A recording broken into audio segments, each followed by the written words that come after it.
What do you do about a man like Lionel Messi when he's playing like that? Nothing. You can't do anything. Messi is more than the cherry on the top. He's the whole damn cake.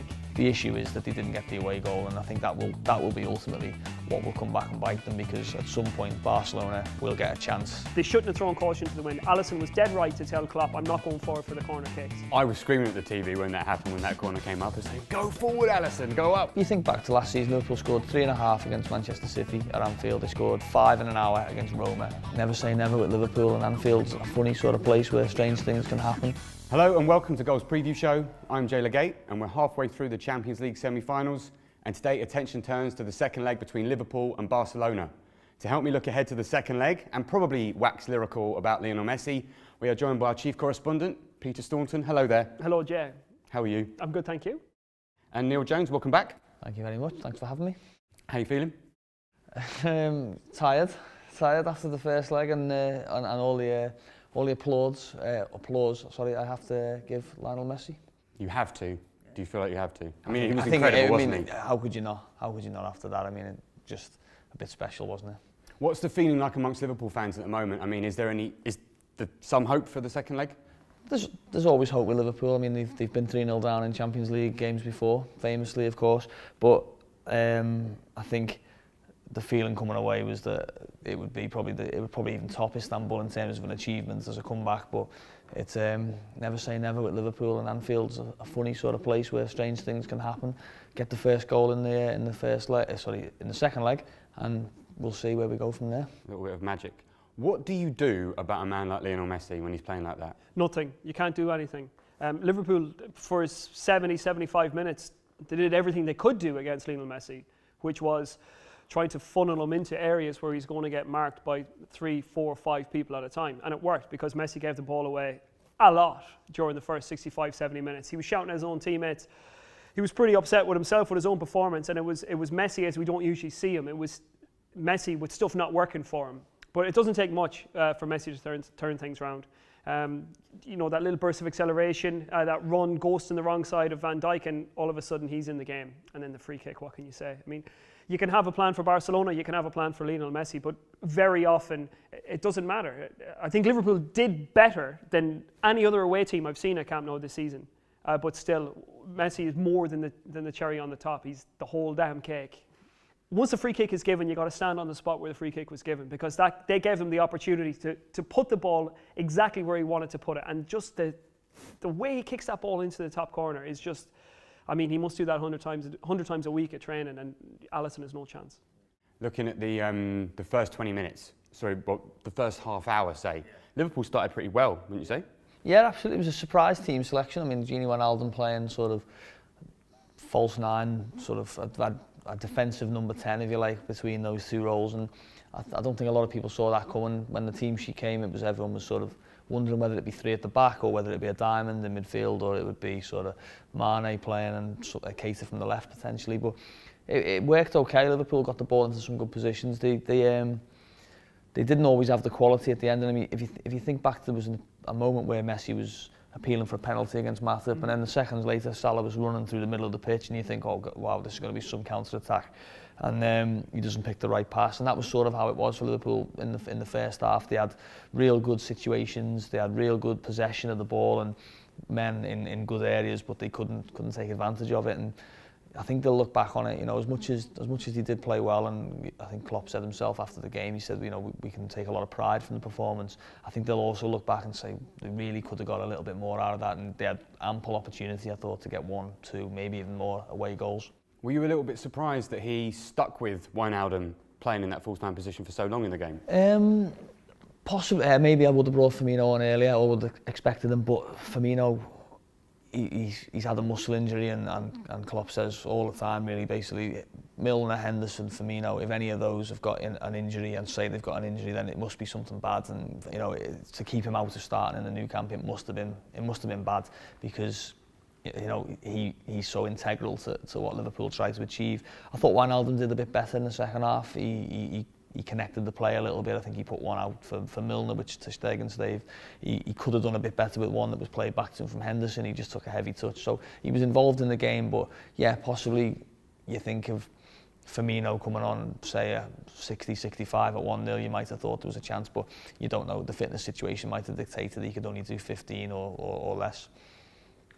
Where I was impressed at Liverpool is that a lot of teams that go to Camp Nou, they resist, and that's the game plan. But Liverpool had a plan without the ball and a plan with the ball. The plan without the ball worked with Gini Wijnaldum in that position because he was man-to-man with Busquets. And then you have the two forwards in Salah and Mane. They go man-to-man with Longley and with Gerard Piqué. And it meant that every time that Ter Stegen had the ball at feet, he couldn't look for those nice, easy passes that get Barcelona going, which meant that he was coughing the ball up continually to Messi and to Suarez, and they were giving it away because the strength, whatever strengths they have, it's not winning balls in the air against defenders like Virgil van Dijk. But I think a huge problem for Liverpool, and I think it's been overlooked a little bit, was Naby Keita going off. Yeah. Because we had the two forwards marking the two centre-backs, which worked perfectly. Then the two midfielders, who was Keita and Milner, they were marking the fullbacks. Then he switches the midfielders over so Henderson can go to the right-hand side of the Liverpool midfield and Milner can come left. And Henderson, he got nutmegged by Jordi Alba immediately after coming on. And then he doesn't get close enough for the cross. And I just don't think he was up to speed in the game in those sort of 2 or 3 minutes when he came on the pitch. They did settle, but I think the damage was done there. It was just not quite sharp enough in getting to Alba. And they played a couple of minutes as well with 10 men, where they were obviously a little bit ragged. I mean, they actually got into a couple of decent positions with 10 men with Mane down the left, but there was a spell where you thought the last thing you want to be doing really is taking a player off and then not having a replacement ready, you know, against a team like Barcelona. And it's I think Pete's right. It's no surprise that the goal came around that time, because when you send it on someone, even an experienced player and someone who's very diligent like Jordan Henderson, getting up to speed with the game in the new camp is pretty tough. There were a lot of balls going down the flanks early on for Liverpool, which was yielding quite a lot of success actually. But that seemed to dry up.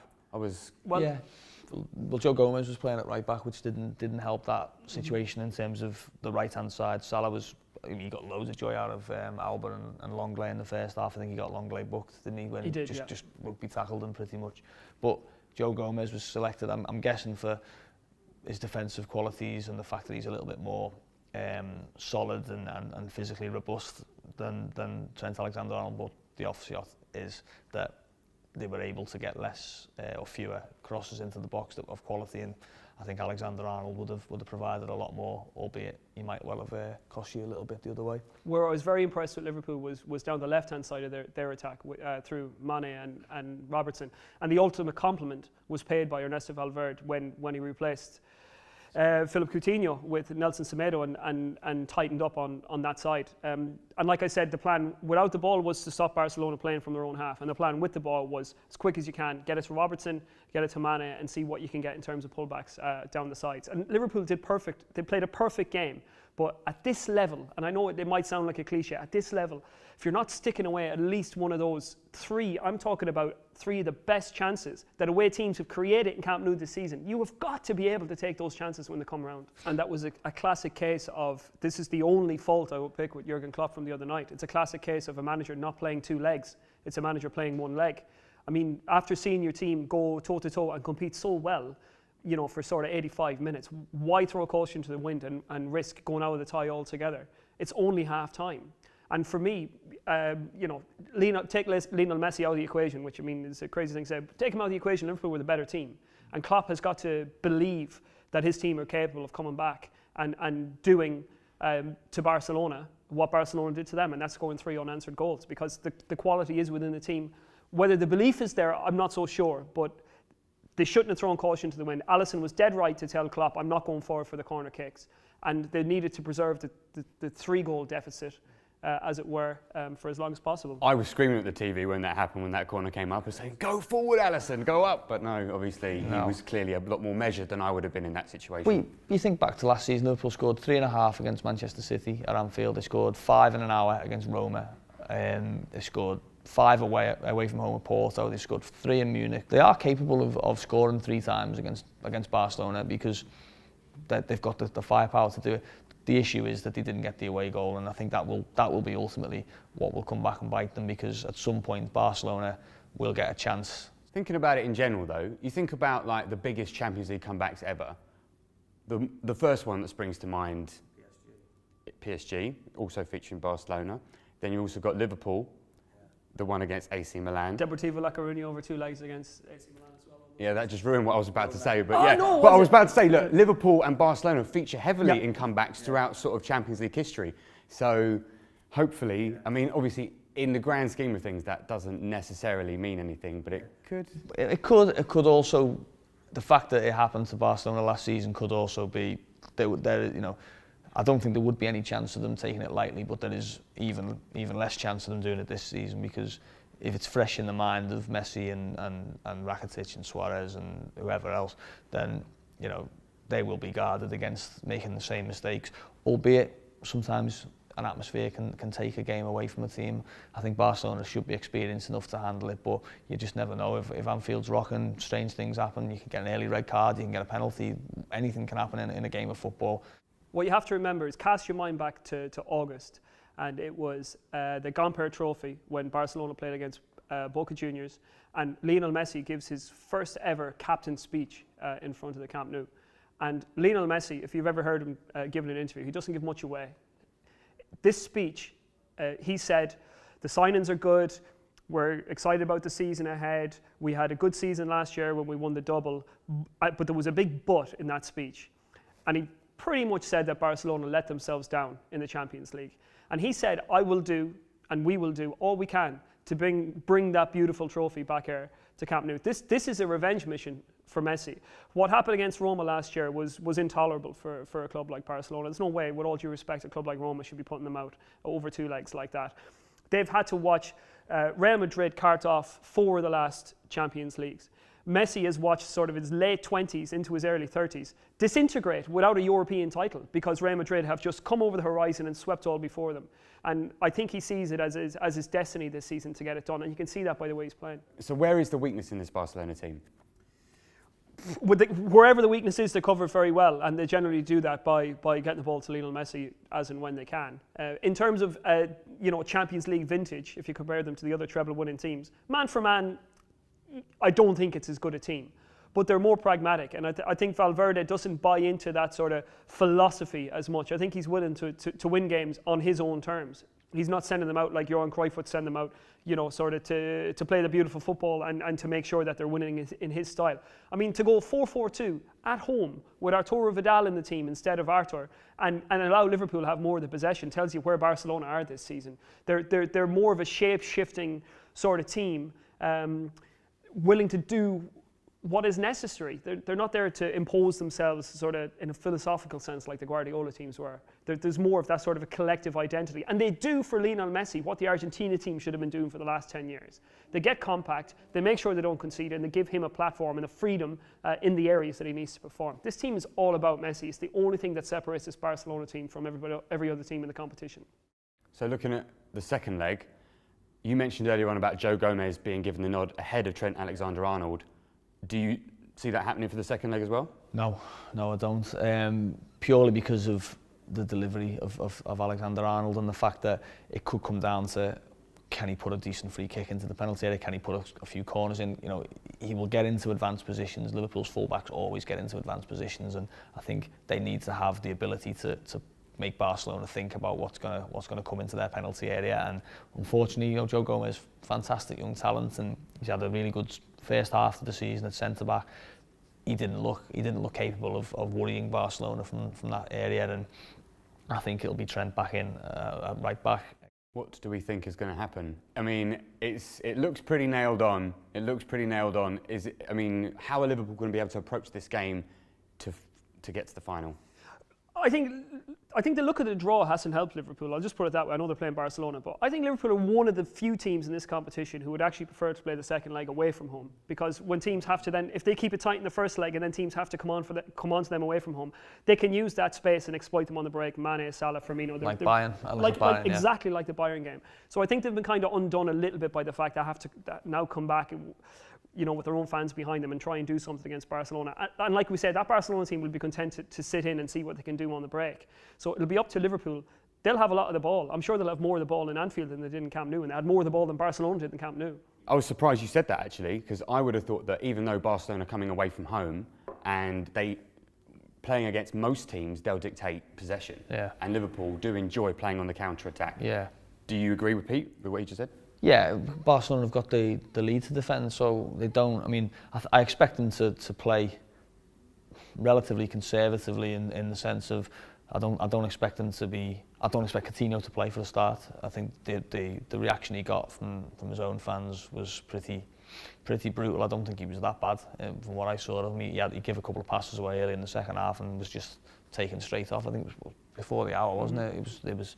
Yeah. I wonder if he has a look around sometimes at the support that English clubs get and thinks maybe the bread isn't always buttered on the other side. But I think it's going to be a tough one. I think Dembele will probably play instead of Coutinho from the team that Barcelona played, and maybe Arthur instead of Vidal, and then Semedo pretty much have to play after the way he changed the sort of the dynamic with Mane and Robertson in the first leg. Put the buttresses up for sure. Yeah, absolutely. But what do Liverpool need? They need to get the first goal, but I don't think it needs to come in the first 5 minutes or first 10 minutes. I think if Liverpool can afford to be patient. Play normally, but disciplined. They've shown that they can create chances. They can get into position where they can hurt Barcelona. They need to be clinical. Obviously, Salah's missed a great chance. Mane's missed a great chance. Milner's missed a good one. Ter Stegen's made a couple of saves. But like I say, I think that the top aim will be get the first goal, because if they don't, then it's curtains. It is curtains. I think collectively, tactically, Liverpool were the better team the other night, and had it finished 3-1, I'd probably have backed them to go through in the second leg. Yeah. I think so. Yeah. I think they would have been happy coming back with a 3-1 and then doing to Barcelona what Barcelona did to PSG a few years back, is get that early goal, and then all of a sudden the mentality switches and people are under pressure. It's a siege. Yeah. The very fact that they don't have that away goal changes things just slightly. But still, I think if Liverpool are 1 up, even 2 up by half time, there'll be nobody in Anfield who'll be leaving early. I think most people in there will still believe that they're capable of getting a result, because even though they lost 3-0 in that first leg, I think the manager, Klopp, I think he acquitted himself brilliantly. I think the players carried out his instructions almost to perfection, other than those missed chances. And no matter what happens, I think it's a huge learning experience. One thing Liverpool will remember as well as last season against Manchester City, when they won the first 3-0 quarter-final. And I was in the city. I spoke to fans all around that period. They were terrified, Liverpool fans. They didn't think it was enough going to Manchester City with a 3-0 lead. And if you look at the first 45 minutes of that second leg at the Etihad, it was like a whirlwind hit them, and it could ease that lead could have been wiped out by half time. Again, they got lucky with a refereeing decision that was given. I think City at the post. There's a few chances that went begging. Guardiola loses his head. Guardiola was sent off at half time, and then Liverpool. But as soon as Liverpool scored through Salah, the air went out of the balloon, and the City fans left, and this and that. So that's the lesson for them, is that it is possible to frighten a team that's 3-0 up, but you've got to keep that back door shut. And I think if you're asking, I'm pretty sure the last message that Klopp would be giving his players as they leave is keep a clean sheet for as long as you can, because as long as Liverpool have kept a clean sheet, even if there's 15 minutes to go and it's 0-0, there's still that hope that they can do something. With that clean sheet in mind, I think one player who needs to pay particular attention to that is Virgil van Dijk. He's been justifiably, and he's been praised all season long with good reason. But the other night, I think he slipped into almost Celtic mode, Virgil van Dijk, over the course of this season, because he's defended really well for Liverpool, but haven't been under pressure that often. They haven't played teams that are better than them that often in an attacking sense. And they came up against that the other night with Suarez and Messi. And he didn't go with his runners. Those are very, very fundamental, simple things. If you look at the first goal, he doesn't go with Suarez. The second goal, he doesn't notice that Messi is there. And this is one criticism that was in his game when he played with Celtic. It was all just a little bit too easy for him. So maybe a performance like that, where world-class players are getting in behind him, maybe that should be enough now. To keep him on alert. And even though he's probably the best passing centre-back in the league, he's a giant in the air, he's quick across the ground, he can do all that. But just that nuts and bolts defending, like the defending that Nemanja Vidic sort of made a career out of Man United, he needs to remember that and make sure that it could come down, conceding that away goal could come down to him going with a runner or not. Well, I think we know what Liverpool have to do. We know that it's possible. Thank you very much for coming in again today, Pete. Pleasure. And we may see you again in the final. Maybe, never say never. Exactly, we'll see. Thank you very much for watching. Don't forget to hit the bell icon so you can subscribe to all our content, all our previews, our animations, our interviews that we do all the time. Who will we see in the final? Nobody knows.